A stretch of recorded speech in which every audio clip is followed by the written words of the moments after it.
أعوذ بالله من الشيطان الرجيم. بسم الله الرحمن الرحيم. وإذا سمعوا ما أنزل إلى الرسول ترى أعينهم تفيض من الدمع مما عرفوا من الحق يقولون ربنا آمنا فاكتبنا مع الشاهدين وما لنا لا نؤمن بالله وما جاءنا من الحق ونطمع أن يدخلنا ربنا مع القوم الصالحين فأثابهم الله بما قالوا جنات تجري من تحتها الأنهار خالدين فيها وذلك جزاء المحسنين والذين كفروا وكذبوا بآياتنا أولئك أصحاب الجحيم. يا أيها الذين آمنوا لا تحرموا طيبات ما أحل الله لكم ولا تعتدوا إن الله لا يحب المعتدين وكلوا مما رزقكم الله حلالا طيبا واتقوا الله الذي أنتم به مؤمنون. لا يؤاخذكم الله باللغو في أيمانكم ولكن يؤاخذكم بما عقدتم الأيمان فكفارته إطعام 10 مساكين من أوسط ما تطعمون أهليكم أو كسوتهم أو تحرير رقبة فمن لم يجد فصيام 3 أيام ذلك كفارة أيمانكم إذا حلفتم واحفظوا أيمانكم كذلك يبين الله لكم آياته لعلكم تشكرون.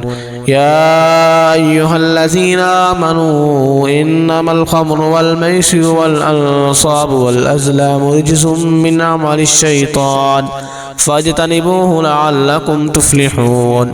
إنما يريد الشيطان أن يوقع بينكم العداوة والبغضاء في الخمر والميسر ويصدكم عن ذكر الله وعن الصلاة فهل أنتم منتهون. وأطيعوا الله وأطيعوا الرسول واحذروا فإن توليتم فاعلموا أنما على رسولنا البلاغ المبين.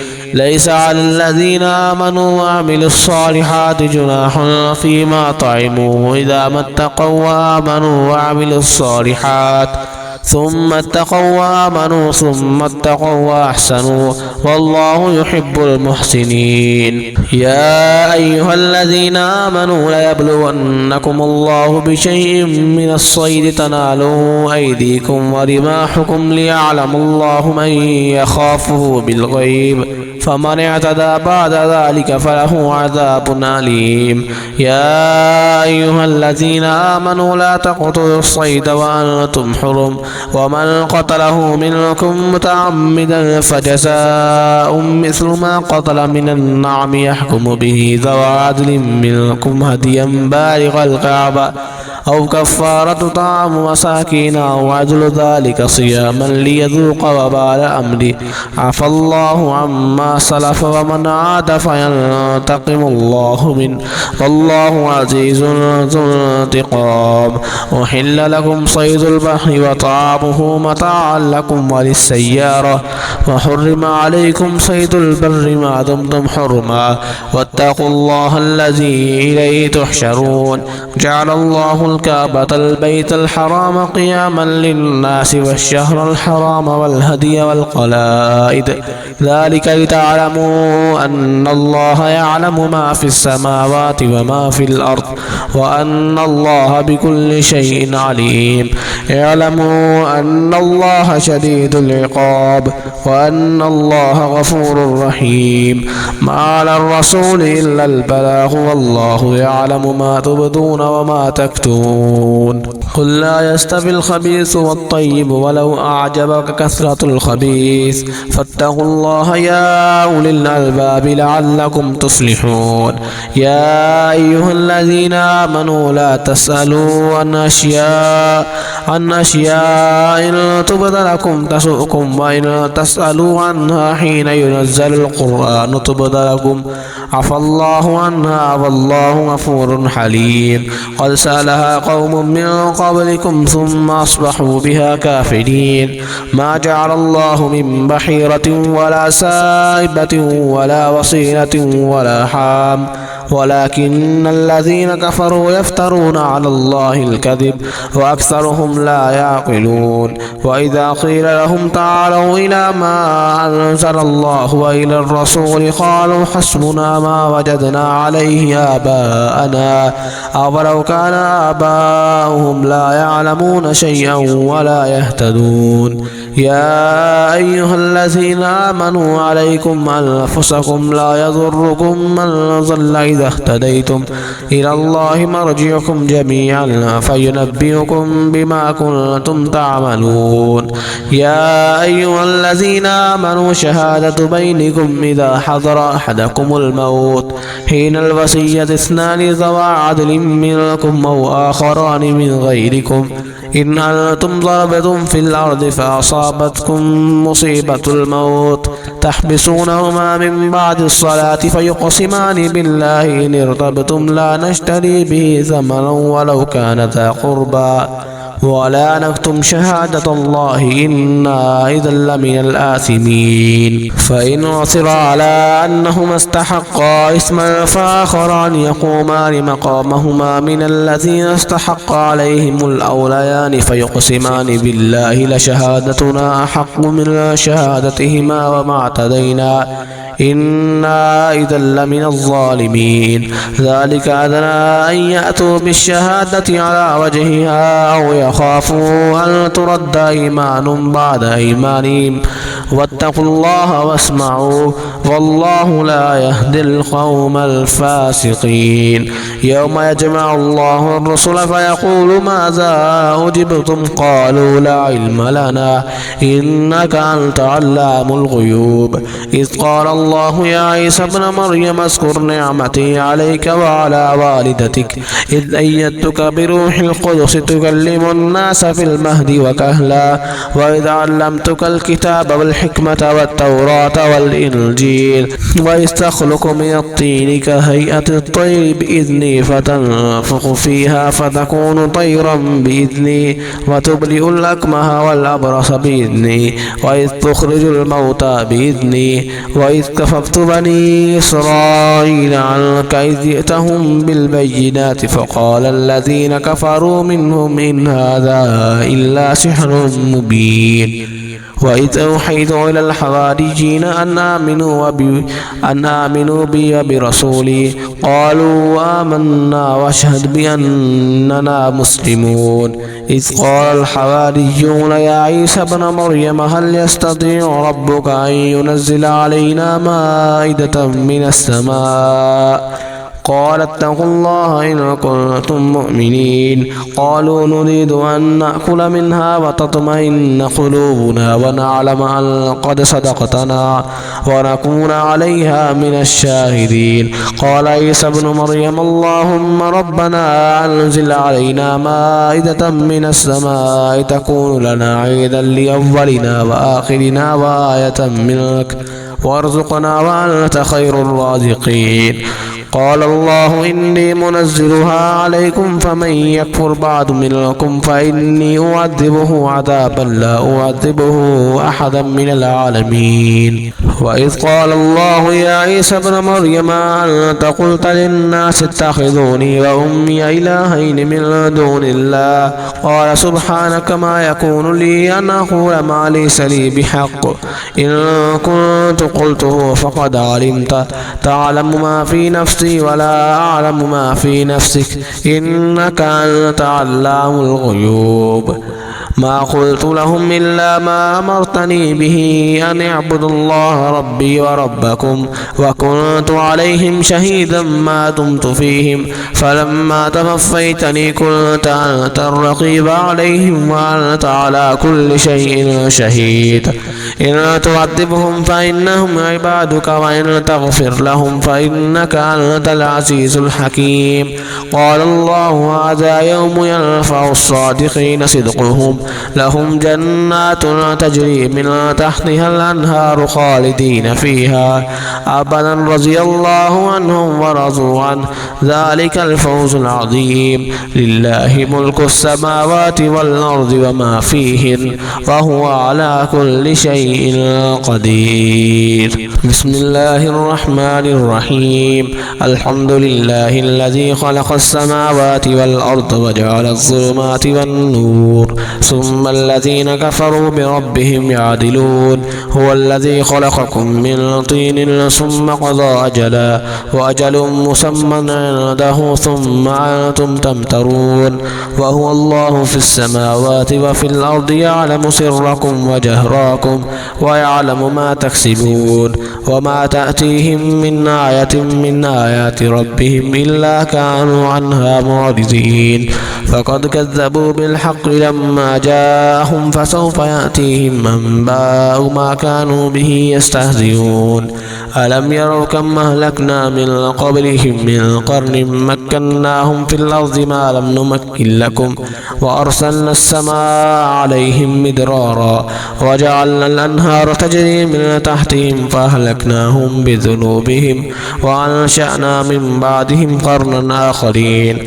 ولو نزلنا عليك كتابا في قرطاس فلمسوه بأيديهم لقال الذين كفروا إن هذا إلا سحر مبين.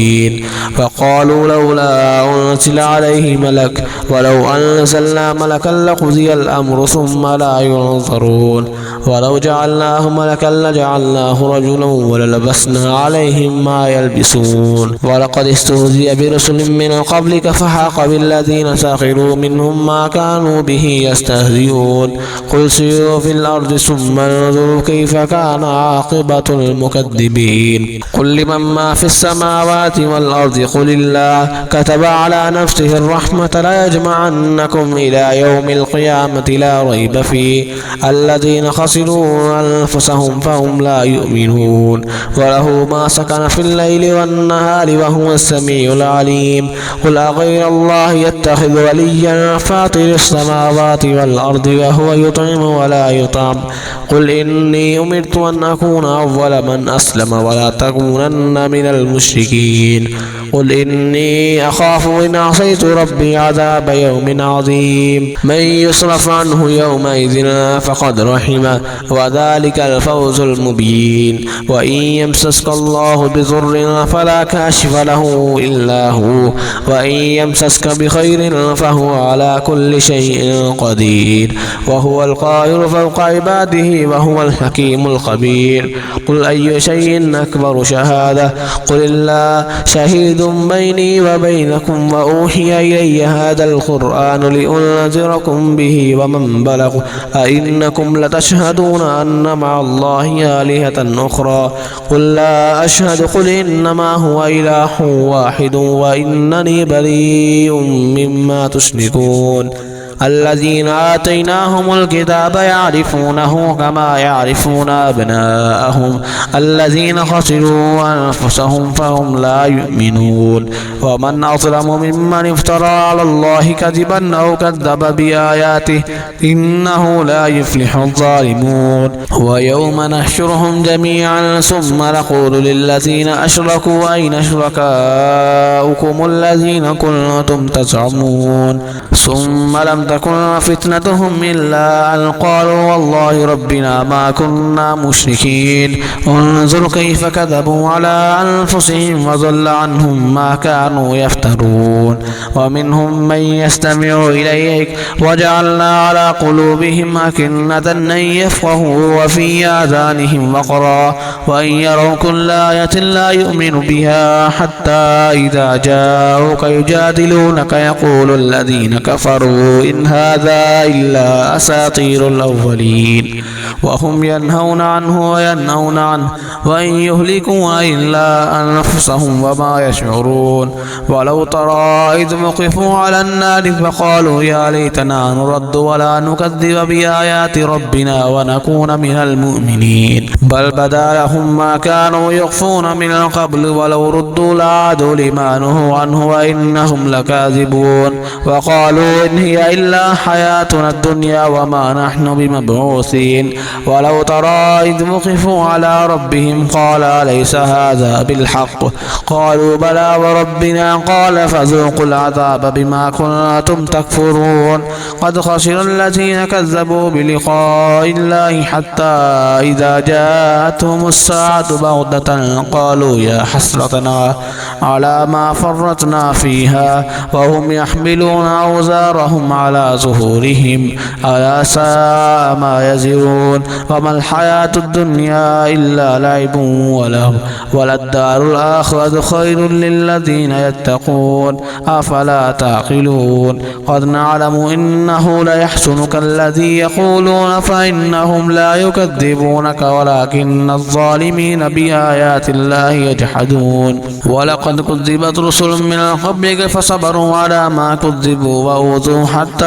أتاهم نصرنا ولا مبدل لكلمات الله ولقد جاءك من نبأ المرسلين وإن كان كبر عليك إعراضهم فإن استطعت أن تبتغي نفقا في الأرض أو سلما في السماء فتأتيهم بآية ولو شاء الله لجمعهم على الهدى فلا تكونن من الجاهلين إنما يستجيب الذين يسمعون والموتى يبعثهم الله ثم إليه يرجعون فقالوا لولا نزل عليه آية من ربه قل إن الله قادر على أن ينزل آية ولكن أكثرهم لا يعلمون وما من دابة في الأرض ولا طائر يطير بجناحيه إلا أمم أمثالكم ما فرطنا في الكتاب من شيء ثم إلى ربهم يحشرون والذين كذبوا بآياتنا صم وبكم في الظلمات من يشاء الله يضلله ومن يشاء يجعله على صراط مستقيم قل أرأيتكم إن أتاكم عذاب الله أو أتتكم الساعة وغير الله تدعون إن كنتم صادقين بل إياه تدعون فيكشف ما تدعون إليه إن شاء وتنسون ما تشركون ولقد أرسلنا إلى أمم من قبلك فأخذناهم بالبأساء والضراء لعلهم يتضرعون فلولا إذ جاءهم بأسنا تضرعوا ولكن قهت قلوبهم وزين لهم الشيطان ما كانوا يعملون فلما نسوا ما ذكروا به فتحنا عليهم أبواب كل شيء حتى إذا فرحوا بما أوتوا أخذناهم بغتة فإذا هم مبلسون فقطع دابر القوم الذين ظلموا والحمد لله رب العالمين قل أرأيتم إن أخذ الله سمعكم وأبصاركم وختم على قلوبكم من إله غير الله يأتيكم به انظر كيف نصرف الآيات ثم هم يصرفون قل أرأيتكم إن أتاكم عذاب الله بغتة أو جهرة هل يهلك إلا القوم الظالمون وما نرسل المرسلين إلا مبشرين ومنذرين فمن آمن فأصلح فلا خوف عليهم ولا هم يحزنون فمن آمن وأصلح فلا خوف عليهم ولا هم يحزنون والذين كذبوا بآياتنا يمسهم العذاب بما كانوا يفسقون قل لا أقول لكم عندي خزائن الله ولا أعلم الغيب ولا أقول لكم إني ملك إن أتبع إلا ما يوحى إلي قل هل يستوي الأعمى والبصير أفلا تتفكرون وأنذر به الذين يخافون أن يحشروا إلى ربهم ليس لهم من لدونه ولي ولا شفيع لعلهم يتقون ولا تطرد الذين يدعون ربهم بالغداة والعشي يريدون وجهه ما عليك من حسابهم من شيء وما من حسابك عليهم من شيء فتطردهم فتكون من الظالمين وكذلك فتنا بعضهم ببعض ليقولوا هؤلاء من الله عليهم من بيننا أليس الله بأعلم بالشاكرين وإذا جاءك الذين يؤمنون بآياتنا فقل سلام عليكم كتب ربكم على نفسه الرحمة أنه أنه من عمل منكم سوءا بجهالة ثم تاب من بعده وأصلح فأنه غفور رحيم. وكذلك نفصل الآيات ولتستبين سبيل المجرمين. قل إني نهيت أن أعبد الذين تدعون من دون الله قل لا أتبع أهواءكم قد ضللت إذا وما أنا من المهتدين. قل إني على بينة من ربي وكذبتم به مع عندي ما تستعجلون به إن الحكم إلا لله يقص الحق وهو خير الفاصلين. قل لو أن عندي ما تستعجلون به لقضي الأمر بيني وبينكم والله أعلم بالظالمين. وعنده مفاتح الغيب لا يعلمها إلا هو ويعلم ما في البر والبحر وما تسقط من ورقة إلا يعلمها ولا حبة في ظلمات الأرض ولا رطب ولا يابس إلا في كتاب مبين. وهو الذي يتوفاكم بالليل ويعلم ما جرحتم بالنهار ثم يبعثكم فيه ليقضى أجل مسمى ثم إليه مرجعكم ثم ينبئكم بما كنتم تعملون. وهو القاهر فوق عباده ويرسل عليكم حفظا حتى إذا جاء أحدكم الموت توفته رسلنا وهم لا يفرطون. ثم ردوا إلى الله مولاهم الحق ألا له الحكم وهو أسرع الحاسبين. قل من ينجيكم من ظلمات البر والبحر تدعونه تضرعا وخفية لئن أنجانا من هذه لنكونن من الشاكرين. قل الله ينجيكم منها ومن كل كرب ثم أنتم تشركون. قل هو القادر على أن يبعث عليكم عذابا من فوقكم أو من تحت أرجلكم أو يلبسكم شيعا ويذيق بعضكم بأس بعض انظر كيف نصرف الآيات لعلهم يفقهون. وكذب به قومك وهو الحق قل لست عليكم بوكيل لكل نبأ مستقر وسوف تعلمون. وإذا رأيت الذين يخوضون في آياتنا فأعرض عنهم حتى يخوضوا في حديث غيره وإما ينسينك الشيطان فلا تقعد بعد الذكرى مع القوم الظالمين. وما على الذين يتقون من حسابهم من شيء ولكن ذكرى لعلهم يتقون. وذر الذين اتخذوا دينهم لعبا ولهوا وغرتهم الحياة الدنيا وذكر به أن تبصر نفس بما كسبت ليس لها من دون الله ولي ولا شفيع وإن تعدل كل عدل لا يؤخذ منها. أولئك الذين أبصروا بما كسبوا لهم شراب من حميم وعذاب أليم بما كانوا يكفرون. قل ندعو من دون الله ما لا ينفعنا ولا يضرنا بل رد على أعقابنا بعد إذ هدانا الله كالذي استهوته الشياطين في الأرض حيران له أصحاب يدعونه إلى الهدى ائتنا. قل إن هدى الله هو الهدى وأمرنا لنسلم لرب العالمين وأن أقيموا الصلاة واتقوه وهو الذي إليه تحشرون.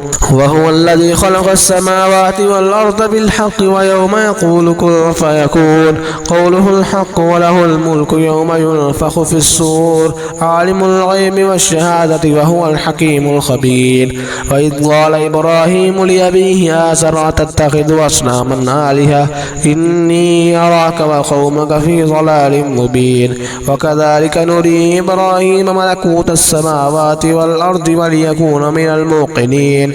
فلما جن عليه الليل رأى كوكبا قال هذا ربي فلما أفل قال لا أحب الآفلين. فلما رأى القمر بازغا قال هذا ربي فلما أفل قال لئن لم يهدني ربي لأكونن من القوم الضالين. فلما رأى الشمس بازغة قال هذا ربي هذا أكبر.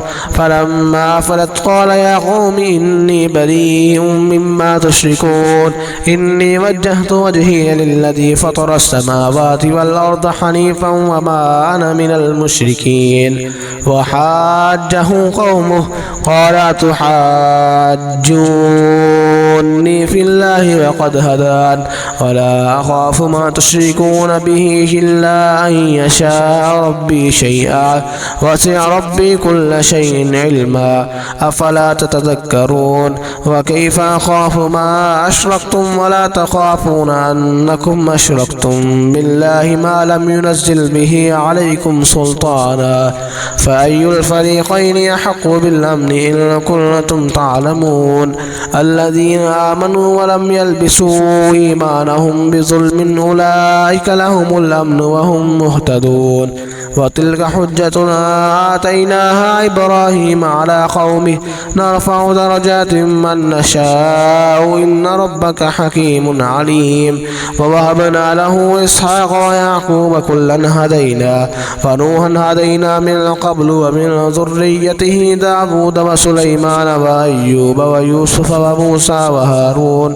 وكذلك نجزي المحسنين وزكريا ويحيى وعيسى وإلياس كل من الصالحين وإسماعيل واليسع ويونس ولوطا وكلا فضلنا على العالمين ومن آبائهم وذرياتهم وإخوانهم واجتبيناهم وهديناهم إلى صراط مستقيم ذلك هدى الله يهدي به من يشاء من عباده ولو أشركوا لحبط عنهم ما كانوا يعملون أولئك الذين آتيناهم الكتاب والحكم والنبوة فإن يكفر بها هؤلاء فقد وكلنا بها قوما ليسوا بها بكافرين أولئك الذين هدى الله فبهداه مقتدي قل لا أسألكم عليه أجرا إن هو إلا ذكرى للعالمين وما قدر الله حق قدره إذ قالوا ما أنزل الله على بشر من شيء قل من أنزل الكتاب الذي جاء به موسى نورا وهدى للناس تجعلونه قراطيس تبدونها وتخفون كثيرا وعلمتم ما لم تعلموا أنتم ولا آباؤكم قل الله ثم ذرهم في خوضهم يلعبون وهذا كتاب أنزلناه مبارك مصدق الذي بين يديه ولتنذر أم القرى ومن حولها والذين يؤمنون بالآخرة يؤمنون به وهم على صلاتهم يحافظون ومن أظلم ممن افترى على الله كذبا أو قال أوحي إليه ولم يوحى إليه شيء ومن قال سأنزل مثل ما أنزل الله ولو ترى إذ الظالمون في غمرات الموت والملائكة باسطوا أيديهم أخرجوا أنفسكم اليوم تجزون عذاب الهون بما كنتم تقولون على الله غير الحق وكنتم عن آياته تستكبرون ولقد جئتمونا فرادا كما خلقناكم أول مرة وتركتم ما خولناكم وراء ظهوركم وما نرى معكم شفعاءكم الذين زعمتم أنهم فيكم شركاء لقد تقطع بينكم وضل عنكم ما كنتم تزعمون إن الله فالق الحب والنوى يخرج الحي من الميت ومخرج الميت من الحي ذلكم الله فأنى تؤفكون فالق الإصباح وجعل لكم الليل سكنا والشمس والقمر حسبانا ذلك تقدير العزيز العليم وهو الذي جعل لكم النجوم لتهتدوا بها في ظلمات البر والبحر قد فصلنا الآيات لقوم يعلمون وهو الذي أنشأكم من نفس واحدة فمستقر ومستودع قد فصلنا الآيات لقوم يفقهون وهو الذي أنزل من السماء ماء فأخرجنا به نبات كل شيء فأخرجنا منه حذرا نخرج منه حبا متراكبا ومن النقل من طلعها قنوان دانية وجنات من أعناب والزيتون والرمان مشتبها وغير متشابه وانظروا إلى ثمره إذا أثمر وينعي إن في ذلكم لآيات لقوم يؤمنون وجعلوا لله شركاء الجن وخلقهم وخلقوا له بنين وبنات بغير علم سبحانه وتعالى عما يصفون بديع السماوات السماوات والأرض أنى يكون له ولد ولم تكن له صاحبة ولم تكن له صاحبة وخلق كل شيء وهو بكل شيء عليم. ذلكم الله ربكم لا إله إلا هو خالق كل شيء فاعبدوه وهو على كل شيء وكيل. لا تدركه الأبصار وهو يدرك الأبصار وهو اللطيف الخبير. قد جاءكم بصائر من ربكم فمن أبصر فلنفسه ومن عمي فعليها وما أنا عليكم بحفيظ. وكذلك نصرف الآيات وليقولوا درست ولنبينه لقوم يعلمون. اتبع ما أوحي إليك من ربك لا إله إلا هو وأعرض عن المشركين. ولو شاء الله ما أشركوا وما جعلناك عليهم حفيظا وما أنت عليهم بوكيل. ولا تسبوا الذين يدعون من دون الله فيسبوا الله عدوا بغير علم. كذلك زينا لكل أمة عملهم ثم إلى ربهم مرجعهم فينبئهم بما كانوا يعملون. وأقسموا بالله جهد أيمانهم لئن جاءتهم آية ليؤمنن بها قل إنما الآيات عند الله وما يشعركم أنها إذا جاءت لا يؤمنون. ونقلب أفئدتهم وأبصارهم كما لم يؤمنوا به أول مرة ونظرهم في طغيانهم يعمهون.